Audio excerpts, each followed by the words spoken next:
ഒരു റെസ്റ്റോറന്റ് അല്ലെങ്കിൽ ഒരു കഫേ ബിസിനസ് എന്ന് പറയുന്നത് സർവീസ് ഓറിയന്റഡ് ആയിട്ടുള്ള ബിസിനസ്സാണ്. നമ്മൾ ഉൽപ്പന്നങ്ങൾ വിൽക്കുന്നുണ്ടെങ്കിലും അവിടെ കസ്റ്റമർക്ക് ലഭിക്കുന്നത് സർവീസാണ്. സർവീസിനാണ് കസ്റ്റമർ കൂടുതൽ പ്രാധാന്യം കൊടുക്കുന്നത്. നിങ്ങൾ ശ്രദ്ധിച്ചിട്ടുണ്ടാവും, ചില ആളുകൾ ഭക്ഷണം കഴിക്കാൻ വേണ്ടി അല്ലെങ്കിൽ ചില റെസ്റ്റോറന്റുകളെ തേടി 30-40 കിലോമീറ്റർ യാത്ര ചെയ്തുകൊണ്ട് ആ റെസ്റ്റോറന്റിൽ പോയി ഭക്ഷണം കഴിക്കുന്നത് നിങ്ങൾ ശ്രദ്ധിച്ചിട്ടുണ്ടാവും. എന്തുകൊണ്ടാണ് ഇങ്ങനെ ആളുകൾ ഒരുപാട് ദൂരം യാത്ര ചെയ്ത് അവിടെ പോയി ഭക്ഷണം കഴിക്കുകയൊക്കെ ചെയ്യുന്നത്? അവിടെ കിട്ടുന്ന അതേ രുചിയിലുള്ള ഭക്ഷണം ഇവിടെ ലഭിക്കുന്നുണ്ടാവാം, ഇയാളുടെ തൊട്ടടുത്തുള്ള സ്ഥലങ്ങളിൽ ലഭിക്കുന്നുണ്ടാവും. അല്ലെങ്കിൽ ഭക്ഷണം വിശപ്പിന് മാത്രം കഴിക്കുന്നതാണെങ്കിൽ തൊട്ടടുത്തുള്ള സ്ഥലത്ത് നിന്ന് കിട്ടുന്ന ഏതെങ്കിലും ഒരു ഭക്ഷണം കഴിച്ചാൽ പോരെ. അപ്പൊ ഇതിന്റെ പ്രത്യേകത എന്ന് പറയുന്നത് ആളുകൾക്ക് സർവീസിലുള്ള സാറ്റിസ്ഫാക്ഷൻ, വയറ് നിറയുന്നതോടൊപ്പം മനസ്സും നിറയണം എന്നുള്ള ആ ഒരു സാറ്റിസ്ഫാക്ഷൻ, അത് ലഭിക്കാൻ വേണ്ടിയിട്ടാണ് ആളുകൾ ഒരുപാട് ദൂരെയാണെങ്കിലും അവിടെയൊക്കെ പോയിട്ട് ഭക്ഷണം കഴിക്കുന്നത്. ഇത് എങ്ങനെയാണ് ചില റെസ്റ്റോറന്റുകളിൽ അല്ലെ ചില കഫേകളിൽ മാത്രം ഇത്തരത്തിലുള്ള സേവനങ്ങൾ നമുക്ക് വളരെ ഭംഗിയായിട്ട് കൊടുക്കാൻ കഴിയുന്നത്? ഇവിടെയാണ് നമ്മുടെ ടീമിന്റെ പ്രത്യേകത നമ്മൾ മനസ്സിലാക്കേണ്ടത്. കാരണം ഒരു കസ്റ്റമറെ സാറ്റിസ്ഫൈഡ് ആക്കണമെങ്കിൽ അവിടെ നമ്മുടെ ടീം അത്രത്തോളം എഫിഷ്യന്റ് ആയിരിക്കണം. ആ കസ്റ്റമറുടെ സന്തോഷത്തിൽ പൂർണ്ണമായിട്ടും അവരെ ഇരുത്താൻ കഴിയുന്ന രൂപത്തിലേക്ക് നമ്മുടെ ടീമിന് അത്രയ്ക്കും പരിശീലനം ലഭിച്ചിട്ടുണ്ടാവണം.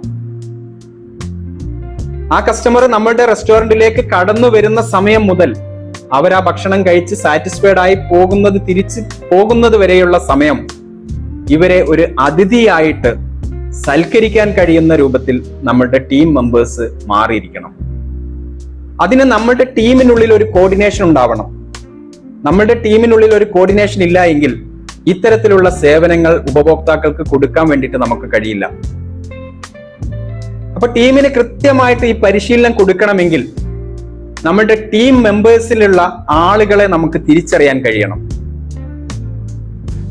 ഒരു ടീമിനുള്ളിൽ 3 ടൈപ്പ് ആളുകളുണ്ട് എന്നാണ് പറയപ്പെടുന്നത്. ഈ 3 ടൈപ്പ് ആളുകളെയും നമുക്ക് തിരിച്ചറിഞ്ഞ് അവർക്ക് ആവശ്യമുള്ള രൂപത്തിലുള്ള പരിശീലനങ്ങൾ കൊടുക്കുമ്പോഴാണ് ഈ ടീമിനുള്ളിൽ ഒരു ബോണ്ടിങ് ക്രിയേറ്റ് ചെയ്യപ്പെടുന്നത്. അല്ലെങ്കിൽ ടീമിനുള്ളിൽ പല രൂപത്തിലുള്ള സ്പ്ലിറ്റുകളും പ്രശ്നങ്ങളും നിലനിൽക്കും. ഇത് കസ്റ്റമർക്ക് സാറ്റിസ്ഫൈഡ് ആയിട്ടുള്ള ഒരു സർവീസ് കൊടുക്കുന്നതിന് തടസ്സം വരും. അപ്പൊ ഈ 3 മെമ്പേഴ്സ് ആരൊക്കെയാണ് എന്നുള്ളതാണ് നമ്മൾ ഇന്ന് നോക്കുന്നത്. ഒന്ന്, കൾച്ചറലി നെഗറ്റീവ് ആയിട്ടുള്ള ആളുകൾ. എന്താണ് ഇവരുടെ പ്രത്യേകത? ഇവരെപ്പോഴും നെഗറ്റീവ് ആയിട്ടുള്ള കാര്യങ്ങൾ സംസാരിച്ചു കൊണ്ടിരിക്കുക, നെഗറ്റീവ് ആയിട്ടുള്ള കാര്യങ്ങളെ മാത്രം നോക്കിക്കാണുക എന്നുള്ള ആളുകളാണ്.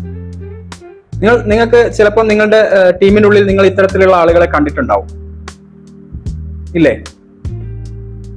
അവരെന്താ പറയാ, ചിലപ്പം മാനേജ്മെന്റിനെ കുറിച്ച് എപ്പോഴും മോശം പറഞ്ഞുകൊണ്ടിരിക്കും, അല്ലെങ്കിൽ അവരുടെ ടീം ലീഡേഴ്സിനെ കുറിച്ച് എപ്പോഴും മോശം പറഞ്ഞുകൊണ്ടിരിക്കും, അല്ലെങ്കിൽ ടീമിലുള്ള ഏതെങ്കിലും മെമ്പേഴ്സിനെ കുറിച്ച് എപ്പോഴും കുറ്റം പറഞ്ഞുകൊണ്ടിരിക്കും.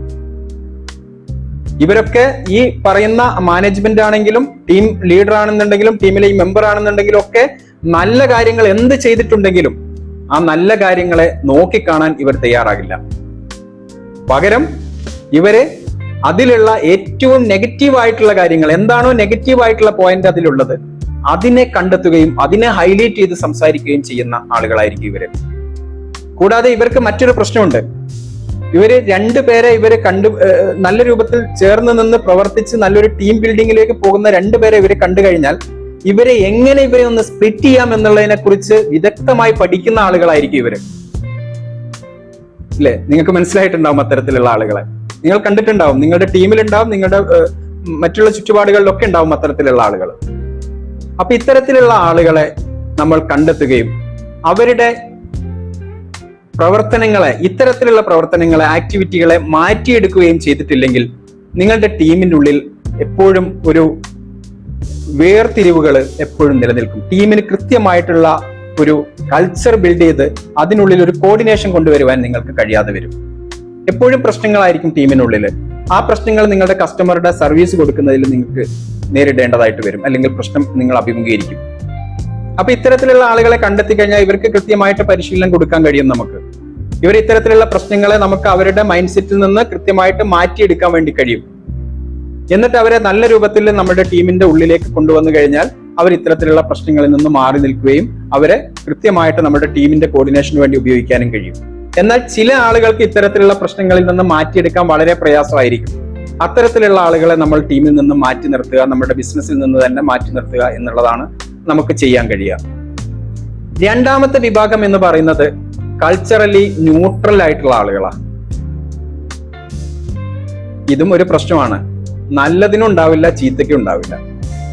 എന്തിനും ഇവർക്ക് ഒരു അഭിപ്രായവും ഇവർ പറയില്ല. ഇവരൊന്നിലും ഇടപെടില്ല. ഇവരെന്താണോ ഇവർ ഫിസിക്കലി ചെയ്യുന്ന ജോലി അത് ഇങ്ങനെ ചെയ്തുകൊണ്ടിരിക്കും. ഇങ്ങനെയുള്ള ആളുകളെ ടീം കോർഡിനേഷനിൽ വലിയ പ്രശ്നങ്ങൾ സൃഷ്ടിക്കും. കാരണം ഇവരുടെ ജോലിയെ മറ്റൊരാൾ ഹെൽപ്പ് ചെയ്യുകയോ അല്ലെങ്കിൽ ഇവർക്കൊരു സഹകരണം നൽകേണ്ട അവസ്ഥയിൽ സഹകരണം നൽകാനോ ആളുകൾ ഉണ്ടാവില്ല. ഇവരെ നേരെ തിരിച്ചുമാണ്, മറ്റുള്ള ആളുകളുടെ ഒന്ന് സഹായിക്കാനോ സഹകരണം കൊടുക്കാനോ ഇവരെന്തില്ല തയ്യാറാകില്ല. അപ്പൊ ടീമിനുള്ളിൽ എന്ത് ചെയ്യും? ഇവര് എപ്പോഴും വേറിട്ട് നിൽക്കുന്ന ആളുകളായി മാറും. ടീം കോർഡിനേഷനിലേക്ക് ഇവർ വരില്ല.